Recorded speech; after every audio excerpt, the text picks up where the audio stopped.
여러분, 오늘 아침 일어나서 습관적으로 물 한 잔 드셨습니까? 당장 멈추셔야 합니다. 그 사소한 습관 하나가 여러분의 콩팥을 망가뜨리고 결국은 평생 기계에 의존해 투석을 하며 살게 만들 수 있다는 사실 알고 계셨습니까? 서울대병원 신장내과 연구팀의 10년 추적 결과입니다.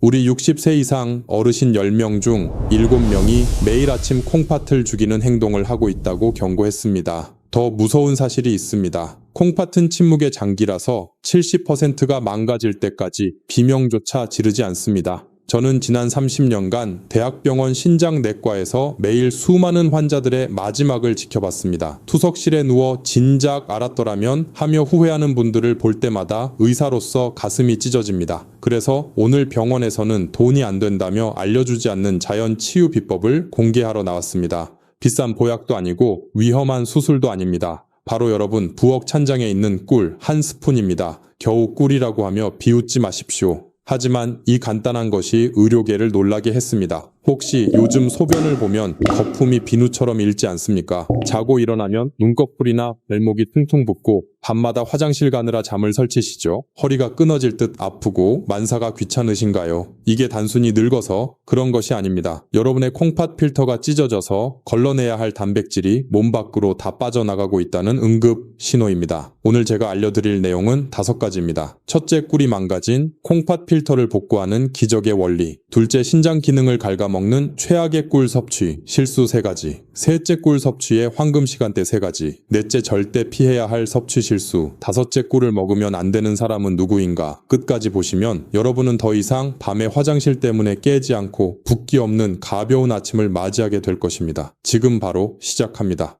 자, 이제 본격적으로 꿀이 망가진 콩팥 필터를 어떻게 되살리는지 그 비밀을 낱낱이 파헤쳐 보겠습니다. 하지만 그 전에 여러분은 아마 제 멱살을 잡고 이렇게 묻고 싶으실 겁니다. 의사 양반 꿀은 결국 설탕 덩어리 아닌가? 우리 노인들은 단 음식을 피해야 콩팥이 안 망가진다고 하던데 당신 지금 제정신인가? 네, 여러분의 걱정 충분히 이해합니다. 저도 30년 전 레지던트 시절에는 환자들에게 무조건 단 것은 입에도 대지 말라고 소리쳤던 깐깐한 의사였습니다. 바로 이것이 현대의학의 맹점입니다. 우리가 병원에서 배우는 교과서에는 설탕과 꿀을 똑같은 단순당으로 분류합니다. 하지만 제가 임상 현장에서 직접 목격한 진실은 정반대였습니다. 여러분이 드시는 정제된 하얀 설탕은 혈관을 긁어내고 콩팥 사구체의 염증을 일으키는 무서운 독극물이 맞습니다. 그건 마치 불꽃놀이처럼 순식간에 타올랐다가 재만 남기는 가짜 에너지입니다. 반면에 천연꿀은 다릅니다. 꿀은 단순한 설탕물이 아닙니다. 벌들이 수천 송이의 꽃을 찾아다니며 모아온 이 황금색 액체 속에는 180여 가지가 넘는 살아있는 효소와 비타민 그리고 미네랄이 농축되어 있습니다. 이것은 장작불처럼 은은하게 타오르며 콩팥 세포 하나하나에 힘을 불어넣는 진짜 에너지원입니다. 실제로 꿀 속에 들어있는 항산화 성분은 콩팥의 미세 혈관에 낀 녹을 닦아내는 청소부 역할을 합니다. 우리가 늙어서 기운이 없고 소변 줄기가 약해지는 이유는 콩팥이 에너지가 없어서 일을 못하기 때문입니다. 이때 설탕을 먹으면 콩팥이 미쳐 날뛰지만 꿀을 먹으면 콩팥이 조용히 힘을 얻습니다. 이것은 단순한 민간요법이 아닙니다. 이미 수많은 국제 학술지에서 꿀의 한겸증 효과와 조직 재생 능력을 입증하고 있습니다. 그렇다면 도대체 꿀의 어떤 성분이 죽어가는 콩팥을 살려낸다는 것일까요? 지금부터 그 구체적인 기적의 메커니즘을 하나씩 설명해 드리겠습니다. 이 내용을 듣고 나면 여러분은 꿀단지를 다시 보게 될 것입니다. 자, 그렇다면 꿀이 도대체 어떻게 우리 몸속의 정수기인 콩팥을 고쳐 쓴다는 것인지 의학적으로 명확하게 설명해 드리겠습니다. 여러분이 이 원리를 이해하셔야만 믿음이 생기고 꾸준히 실천하실 수 있습니다. 꿀이 콩팥을 살리는 기적의 원리는 크게 3가지로 요약할 수 있습니다. 첫 번째 효과는 바로 사구체의 염증을 닦아내는 강력한 항산화 작용입니다. 우리 콩팥에는 네프론이라는 미세한 필터가 무려 100만 개나 들어있습니다. 이 필터는 마치 아주 가는 채와 같아서 혈액 속의 찌꺼기는 걸러내고 좋은 영양분은 다시 몸으로 돌려보냅니다. 그런데 나이가 들고 혈압이 높으면 이 필터에 활성산소라는 독성 물질이 달라붙어 녹이 슬기 시작합니다. 필터가 녹이 슬면 구멍이 막히거나 찢어져서 결국 소변으로 단백질이 줄줄 새어나오는 단백뇨가 발생합니다. 바로 이때 꿀 속에 들어있는 플라보노이드와 폴리페놀 성분이 투입됩니다. 이 성분들은 혈관을 타고 콩팥으로 들어가서 필터에 달라붙은 녹을 제거하고 염증을 가라앉히는 소방수 역할을 합니다. 실제로 동물 실험 결과 꿀을 꾸준히 섭취한 그룹은 그렇지 않은 그룹에 비해 콩팥 세포의 손상이 현저히 줄어들고 사구체 여과율이 개선된 것으로 나타났습니다. 두 번째 효과는 콩팥의 부담을 덜어주는 청정 에너지 공급입니다. 콩팥은 우리 몸에서 심장 다음으로 일을 많이 하는 장기라서 엄청난 에너지가 필요합니다. 그런데 우리가 흔히 먹는 밥이나 빵 같은 탄수화물은 소화 과정에서 많은 찌꺼기를 남겨 오히려 콩팥을 피곤하게 만듭니다. 반면에 꿀은 이미 벌들에 의해 한번 분해된 단당류라서 소화 과정 없이 즉시 혈관으로 흡수되어 콩팥 세포가 바로 가져다 쓸 수 있는 최상급 연료가 됩니다. 마치 매연이 심한 경유체에 넣는 연료와 깨끗한 전기차 에너지의 차이라고 보시면 됩니다. 콩팥이 깨끗한 에너지를 공급받으면 노폐물을 걸러내는 힘이 다시 좋아져서 몸의 붓기가 빠지고 피로가 사라지는 것입니다. 세 번째 효과는 천연항생제 역할입니다. 우리 노년기에 콩팥을 망가뜨리는 숨은 주범 중 하나가 바로 요로감염입니다. 소변리를 타고 세균이 거꾸로 올라가서 콩팥에 고름을 만드는 것입니다. 꿀에는 글루코스 산화 효소라는 특별한 성분이 들어있는데 이것은 몸속에서 소량의 과산화수소를 만들어냅니다. 이것이 콩팥과 방광에 있는 나쁜 세균들을 죽이고 세균이 살 수 없는 환경을 만듭니다. 항생제 내성 걱정 없이 우리 몸의 방어막을 튼튼하게 만들어주는 것입니다. 이처럼 꿀은 단순한 식품이 아니라 콩팥을 위한 종합 영양제이자 치료제입니다. 하지만 아무리 좋은 약도 먹는 때가 있는 법입니다. 지금부터 여러분의 콩팥 나이를 10년 젊게 만들어줄 꿀 섭취의 골든타임 3가지를 공개하겠습니다. 자, 이제 꿀이 콩팥에 좋은 건 알겠는데 도대체 언제 어떻게 먹어야 하느냐고 물으실 차례입니다. 아무리 좋은 산삼도 때를 모르고 먹으면 독이 되고 하찮은 물도 때를 맞춰 마시면 보약이 되는 법입니다. 제가 30년 동안 환자들을 지켜보며 찾아낸 콩팥을 살리는 꿀 섭취의 황금 시간대 3가지를 지금부터 알려드리겠습니다. 이 3번의 기회만 잘 활용하셔도 여러분의 콩팥은 매일 새롭게 태어날 것입니다. 첫 번째 황금 시간은 바로 아침에 눈을 뜨자마자 공복 상태일 때입니다. 우리 몸은 잠자는 동안 물 한 모금 마시지 못해 탈수 상태가 됩니다. 밤새 콩팥은 피를 걸러내느라 지쳐있고 혈액은 수분이 빠져나가 끈적끈적해져 있습니다. 이때 차가운 물을 벌컥벌컥 마시는 것은 마치 다 구워진 프라이팬에 찬물을 끼얹는 것과 같은 충격을 줍니다. 콩팥이 놀라서 움츠러듭니다. 이때 가장 좋은 방법은 청아 비슷한 40도 정도의 미지근한 물에 꿀 한 스푼을 타서 천천히 마시는 것입니다. 이것은 단순한 꿀물이 아닙니다. 밤새 콩팥과 방광에 고여있던 탁한 찌꺼기를 부드럽게 씻어내는 세척수이자 멈춰있던 위장을 깨우는 시동 스위치입니다. 아침 공복의 꿀물은 흡수가 빨라 뇌와 콩팥에 즉각적인 에너지를 공급합니다. 실제로 제 환자분들께 이 습관을 처방하면 일주일 만에 아침 소변 색깔이 맑아지고 몸이 가벼워졌다고 하십니다. 마치 꽉 막힌 하수구가 뚫리는 것처럼 시원한 느낌을 받으실 겁니다. 두 번째 황금 시간은 점심 식사 후 나른해지는 오후 시간대입니다. 아마 이 영상을 보시는 많은 어르신들이 식사 후에 습관적으로 달달한 믹스커피 한 잔씩 드실 겁니다. 하지만 죄송하게도 그 습관이 여러분의 콩팥을 서서히 말려 죽이고 있습니다. 커피 속의 카페인은 이뇨작용을 해서 몸속의 수분을 억지로 쥐어짜 배출시킵니다. 콩팥은 물이 있어야 일을 하는데 물을 빼앗아 버리니 과부하가 걸릴 수밖에 없습니다. 게다가 믹스커피의 프림과 설탕은 혈관을 끈적하게 만듭니다.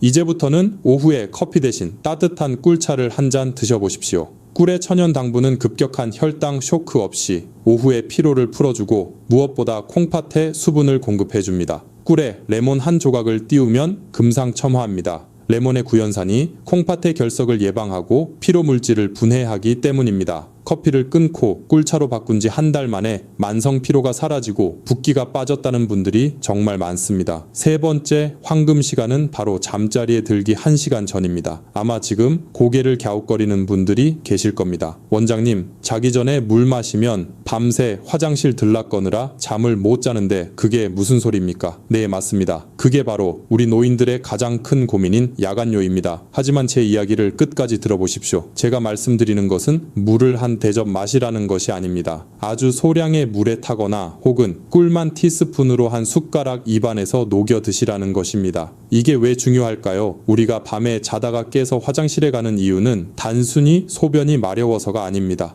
뇌가 에너지가 부족하다고 느껴서 잠을 깨우는 경우가 훨씬 많습니다. 우리 뇌는 잠잘 때도 엄청난 에너지를 쓰는데 간에 저장된 에너지가 바닥나면 비상사태를 선포하고 스트레스 호르몬을 분비해 잠을 깨웁니다. 그러면 우리 몸은 긴장하게 되고 덩달아 요의를 느껴 화장실을 찾게 되는 것입니다. 이때 자기 전 꿀 한 스푼은 간에 충분한 에너지를 비축해줍니다. 그러면 뇌가 안심하고 깊은 잠에 빠져들게 됩니다. 깊은 잠을 자야 한긴요, 호르몬이라는 것이 나와서 소변을 억제합니다. 즉, 꿀이 수면제 역할을 해서 콩팥도 푹 쉬게 해주는 것입니다. 실제로 밤마다 4-5번씩 깨던 환자분이 자기 전 꿀 한 스푼 요법을 실천하고 나서 화장실 가는 횟수가 한 번으로 줄거나 아예 아침까지 푹 주무시게 된 사례가 너무나 많습니다. 밤새 콩팥이 쉬어야 낮에 다시 피를 걸러낼 힘이 생깁니다. 여러분, 이 3가지 시간대를 꼭 기억하십시오. 아침에는 씻어내기 위해, 오후에는 채워주기 위해, 그리고 밤에는 쉬게 하기 위해 꿀을 드시는 것입니다. 돈이 드는 것도 아니고 힘든 일도 아닙니다. 그저 습관만 조금 바꾸면 됩니다. 하지만 아무리 좋은 꿀도 잘못된 방법으로 먹으면 오히려 독이 될 수 있습니다. 다음으로 제가 말씀드릴 내용은 정말 중요합니다. 많은 분들이 실수하고 계신 꿀 섭취의 치명적인 문제점 3가지를 짚어드리겠습니다. 이 부분을 놓치시면 앞의 노력들이 물거품이 될 수 있으니 더욱 집중해 주시기 바랍니다. 앞서 말씀드린 3가지 황금 시간대를 잘 지키시더라도 지금부터 말씀드릴 이 3가지 실수를 범하신다면 모든 노력은 물거품이 되고 오히려 콩팥을 망가뜨리는 지름길이 될 수 있습니다. 꿀이 몸에 좋다는 말만 믿고 무턱대고 드시다가 응급실에 실려오시는 분들을 볼 때마다 제 가슴이 너무나 아픕니다. 여러분은 제발 이런 실수를 하지 마시길 바라는 간절한 마음으로 꿀 섭취 시 콩팥을 파괴하는 최악의 실수 3가지를 말씀드리겠습니다. 첫 번째 실수는 바로 펄펄 끓는 뜨거운 물에 꿀을 타서 드시는 것입니다. 우리 한국 사람들은 뜨거운 국물이나 차를 마셔야 속이 풀린다고 생각하는 경향이 있습니다. 그래서 정수기에서 가장 뜨거운 물을 받거나 가스불에 물을 팔팔 끓여서 꿀을 타 드시는 분들이 정말 많습니다. 하지만 이것은 꿀을 드시는 게 아니라 설탕물을 드시는 것과 똑같습니다. 꿀 속에 들어있는 콩팥을 살리는 핵심 성분인 각종 효소와 비타민은 열에 굉장히 약합니다. 연구에 따르면 꿀이 60도 이상의 고열에 노출되면 그 속에 들어있는 좋은 성분들이 전부 파괴되고 변성되어 영양학적으로 설탕과 다를 바 없는 상태가 되어버립니다. 죽어버린 꿀은 콩팥에 들어가서 염증을 치료하기는커녕 당 독소만 남겨서 콩팥 필터를 더욱 끈적하게 만들 뿐입니다. 그러니 여러분, 제발 기억해 주십시오. 꿀물은 절대 뜨겁게 드시는 게 아닙니다. 물을 끓이셨다면 한 김 식혀서 손가락을 넣었을 때 따뜻하다고 느껴지는 약 40도 정도의 온도에서 꿀을 타셔야 합니다. 그래야 꿀 속의 효소가 살아 움직이며 여러분의 콩팥을 청소해 줄 수 있습니다. 두 번째 실수는 욕심을 부려 너무 진하게 드시거나 많이 드시는 것입니다. 아무리 좋은 약도 과하면 독이 됩니다. 어떤 분들은 꿀이 몸에 좋다고 하니 밥숟가락으로 듬뿍 퍼서 하루에도 몇 번씩 드시거나 물에 아주 진하게 타서 드십니다. 이렇게 되면 혈당이 급격하게 치솟습니다. 혈당이 오르면 콩팥은 그 당분을 걸러내기 위해 평소보다 몇 배나 더 무리하게 일을 해야 합니다. 이것을 과역과 현상이라고 하는데 쉽게 말해 콩팥 엔진이 과열되는 것입니다. 콩팥이 쉴 새 없이 돌아가다가 결국 지쳐서 기능이 뚝 떨어지게 됩니다. 특히 당뇨가 있으신 분들에게는 치명적일 수 있습니다. 꿀은 하루에 한두 스푼이면 충분합니다. 물에 타서 드실 때도 너무 달지 않게 은은한 단맛이 돌 정도로 묽게 타서 드시는 것이 콩팥에 부담을 주지 않고 흡수율을 높이는 가장 좋은 방법입니다. 세 번째 실수는 가장 위험하고도 흔한 실수인데 바로 가짜 꿀, 즉 사양벌꿀을 드시는 것입니다. 마트나 시장에 가보면 터무니없이 싼 가격에 대용량으로 파는 꿀들을 보셨을 겁니다. 벌들이 꽃에서 꿀을 따온 것이 아니라 사람에게 설탕물을 받아먹고 만들어낸 꿀을 사양벌꿀이라고 합니다. 법적으로는 꿀이라고 판매되지만 그 성분은 꽃에서 유래한 천연 항산화 물질이 거의 없고 설탕의 자당 성분이 대부분입니다. 이런 꿀을 드시면 콩팥에 좋은 효과는 전혀 보지 못하고 오히려 설탕을 퍼먹는 것과 같아서 혈액을 걸쭉하게 만들고 콩팥 결석을 유발하는 주범이 됩니다. 심지어 일부 비양심적인 업체에서는 물엿이나 액상과당을 섞어서 팔기도 합니다. 액상과당은 콩팥 세포를 직접적으로 공격하여 괴사시키는 아주 무서운 물질입니다. 그렇다면 진짜 꿀을 어떻게 구별할까요? 가장 쉬운 방법은 찬물에 떨어뜨려 보는 것입니다. 진짜 꿀은 찬물에 떨어뜨렸을 때 뭉쳐서 바닥으로 가라앉지만 가짜 꿀은 물에 닿자마자 쉽게 퍼져버립니다. 그리고 제품 뒷면의 라벨을 꼼꼼히 확인하십시오. 탄소동 유원소비라는 것이 있는데 이 숫자가 -22호 이하라야 진짜 천연 벌꿀입니다. 싼 게 비지떡이라는 말이 있듯이 내 콩팥을 위해 드시는 거라면 조금 비싸더라도 반드시 믿을 수 있는 양봉 농가의 천연 꿀을 드셔야 합니다. 이 세 가지 실수만 피하셔도 여러분은 꿀의 효능을 100% 아니 200% 누리실 수 있습니다. 자, 이제 꿀을 올바르게 고르고 먹는 법까지 알게 되셨습니다. 하지만 여기서 끝이 아닙니다. 꿀과 함께 먹으면 그 효과를 극대화해서 콩팥을 강철처럼 튼튼하게 만들어주는 짝꿍 음식들이 있습니다. 다음으로 소개해드릴 이 꿀 조합을 아신다면 여러분의 콩팥 건강은 날개를 달게 될 것입니다. 자, 이제 여러분은 꿀을 어떻게 먹어야 약이 되는지 완벽하게 마스터하셨습니다. 하지만 여기서 멈추기에는 너무 아깝습니다. 제가 30년 임상 경험을 통해 발견한 꿀과 찰떡궁합인 짝꿍 음식 두 가지를 더 알려드리겠습니다. 이 녀석들을 꿀물에 살짝만 더해줘도 콩팥을 청소하는 능력이 배가 됩니다. 첫 번째 짝꿍은 바로 레몬이나 천연 식초입니다. 꿀물에 레몬 한 조각을 띄우거나 식초 한 방울을 떨어뜨려 드셔보십시오. 신맛을 내는 구연산 성분이 소변을 알칼리성으로 바꿔주어 콩팥에 돌이 생기는 것을 막아줍니다. 이미 작은 결석이 있는 분들에게는 이 조합이 결석을 녹여 배출하는 데 큰 도움을 줍니다. 두 번째 짝꿍은 바로 계피가루입니다. 한의학에서 콩팥은 추위를 가장 싫어하는 장기라고 합니다. 몸이 차가우면 콩팥으로 가는 혈관이 수축되어 노폐물을 잘 거르지 못하게 됩니다. 이때 따뜻한 성질을 가진 계피가루를 꿀물에 티스푼 끝으로 살짝만 섞어 드시면 몸에 온기가 돌면서 콩팥으로 가는 혈류량이 획기적으로 늘어납니다. 특히 손발이 차고 아랫배가 냉한 여성분들에게는 이 꿀계피차가 보약보다 낫습니다. 내일 아침에는 그냥 꿀물 말고 레몬 한 조각이나 계피가루를 더해서 드셔보십시오. 맛도 훨씬 좋고 콩팥도 기뻐할 것입니다. 하지만 아무리 좋은 음식도 체질에 안 맞으면 독이 될 수 있겠죠. 마지막으로 꿀을 절대 드시면 안 되는 분들에 대해 아주 냉정하게 말씀드려야겠습니다. 이 부분을 모르고 드셨다가는 정말 큰일 날 수 있으니 해당되시는 분들은 귀를 쫑긋 세워주시기 바랍니다. 앞서 꿀이 콩팥을 살리는 명약이라고 칭찬을 아끼지 않았지만 세상 모든 만물이 그러하듯 꿀 또한 모든 사람에게 만병통치약은 아닙니다. 어떤 분들에게는 꿀 한 스푼이 오히려 콩팥의 숨통을 조이는 독약이 될 수도 있습니다. 제가 지금부터 말씀드릴 세 가지 유형에 해당하시는 분들은 꿀 섭취를 당장 멈추시거나 반드시 주치의와 상의하셔야 합니다. 여러분의 생명과 직결된 문제이니 부디 흘려듣지 마십시오. 첫 번째 절대금기 대상은 만성 신부전 4기 이상의 말기 신부전 환자분들입니다. 특히 병원에서 칼륨 섭취를 제한하라는 경고를 받았거나 현재 투석을 받고 계신 분들입니다.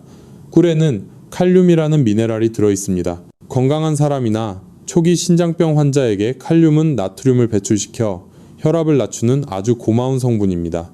하지만 콩팥 기능이 10% 이하로 떨어진 말기 환자분들은 이 칼륨을 소변으로 배출하지 못하고 몸 안에 그대로 쌓아두게 됩니다. 혈액 속의 칼륨 농도가 높아지면 부정맥이 생기고 심하면 심장마비로 돌연사할 수 있습니다. 콩팥 좀 고쳐보겠다고 드신 꿀이 심장을 멈추게 할 수도 있다는 뜻입니다. 그러니 투석 환자분들은 절대 임의로 드시지 마십시오. 두 번째 대상은 혈당 조절이 전혀 되지 않는 중증 당뇨 환자분들입니다. 제가 꿀은 설탕보다 착한 당이라고 말씀드렸지만 그래도 본질은 당분입니다. 당화 혈색소 수치가 너무 높거나 인슐린 주사를 맞아도 혈당이 널뛰게 하는 분들이 꿀을 드시면 불난집에 기름을 붓는 격이 됩니다. 고혈당은 콩팥의 모세혈관을 설탕에 절인 과일처럼 딱딱하게 만들어버립니다. 이런 분들은 꿀을 드시기 전에 반드시 혈당이 안정화된 후에 아주 소량만 드셔야 합니다. 세 번째는 여러분 자신이 아니라 여러분이 목숨보다 아끼는 손주들을 위한 경고입니다. 혹시 손주가 감기에 걸렸다고 꿀물을 타먹이신 적이 있으십니까? 만약 아이가 생후 12개월, 즉 돌이 지나지 않았다면 그것은 아이에게 독을 먹이는 것과 같습니다. 자연 상태의 꿀에는 보툴리누스라는 균의 포자가 섞여 있을 수 있습니다. 어른들은 위산이 강해서 이 균을 다 죽이지만 장 기능이 덜 발달한 아기들은 이 균에 감염되면 근육이 마비되고 호흡 곤란이 와서 사망에 이를 수도 있습니다. 옛날 어르신들이 아기 입이 헐었을 때 꿀을 발라주던 민간요법은 이제 절대 하시면 안 됩니다. 이 세 가지 경우만 아니라면 꿀은 신이 내린 최고의 선물입니다. 자, 이제 여러분은 꿀에 대한 모든 이론적 무장을 마치셨습니다. 하지만 이론만으로는 부족합니다. 실제 삶이 바뀐 증거가 필요합니다. 마지막으로 저를 찾아오셨던 한 남성분의 놀라운 변화를 들려드리며 여러분께 희망을 선물해드리고자 합니다. 이분의 이야기는 바로 여러분의 미래가 될 것입니다. 이론보다 더 강력한 것은 눈앞의 증거입니다. 제가 7년 전 만났던 대구에 사시는 68세 김철수님의 이야기를 들려드리겠습니다. 이분의 이야기는 남의 이야기가 아니라 바로 여러분의 미래가 될 수 있습니다. 그분이 처음 제 진료실 문을 열고 들어오시던 날을 저는 아직도 잊을 수 없습니다. 얼굴은 흑빛이었고 발목은 코끼리 다리처럼 퉁퉁 부어 양말 자국이 선명하게 패여 있었습니다. 김철수님은 은퇴 후 평범한 삶을 살고 계셨지만 딱 한 가지 밤마다 찾아오는 소변 전쟁 때문에 삶이 지옥 같다고 하셨습니다. 하룻밤에도 5번씩 화장실을 들락거리는 통에 깊은 잠을 자본 게 언제인지 기억도 안 난다고 하셨습니다. 더 무서운 것은 동네 병원에서 콩팥 수치가 위험하니 조만간 투석을 준비해야 할 수도 있다는 청천벽력 같은 말을 들었다는 것입니다. 평생 가족을 위해 일만 했는데 늙어서 기계에 묶여 살아야 한다니 너무 억울하다며 제 앞에서 눈물을 흘리셨습니다. 저는 그분께 비싼 약 대신 오늘 여러분께 알려드린 꿀 섭취법을 처방해 드렸습니다. 아침에 일어나자마자 미지근한 꿀물을 한 잔 마시고 오후에는 믹스커피를 끊고 꿀차를 드시게 했습니다. 그리고 자기 전에는 아주 조금의 꿀을 입에 머금고 주무시도록 했습니다. 처음에는 반신반의 하셨습니다. 겨우 꿀 따위가 뭘 하겠냐는 표정이셨습니다. 하지만 지푸라기라도 잡는 심정으로 딱 한 달만 해보시라고 설득했습니다. 결과는 어땠을까요? 기적은 조용히 찾아왔습니다. 일주일이 지나자 아침 소변에 가득했던 거품이 눈에 띄게 줄어들기 시작했습니다. 2주가 지나자 밤에 화장실 가는 횟수가 5번에서 2번으로 줄었고 아침에 일어날 때 머리가 맑아졌다고 전화를 주셨습니다. 그리고 대망의 한 달 뒤 다시 병원을 찾았을 때 김철수님의 얼굴에는 화색이 돌고 있었습니다. 무엇보다 퉁퉁 부었던 발목이 날렵해졌고 검사 결과 치솟던 크레아티닌 수치가 더 이상 오르지 않고 안정권에 머물러 있었습니다. 의사로서 가장 보람찬 순간이었습니다. 지금 김철수님은 어떻게 지내실까요? 70대 중반이 되셨지만 여전히 투석기 없이 건강하게 등산을 다니십니다. 꿀 한 스푼이 죽어가던 콩팥의 불씨를 다시 살려낸 것입니다. 김철수님의 이야기는 특별한 기적이 아닙니다. 올바른 방법으로 꾸준히 실천한다면 바로 내일 여러분에게 일어날 현실입니다. 자, 이제 여러분의 차례입니다.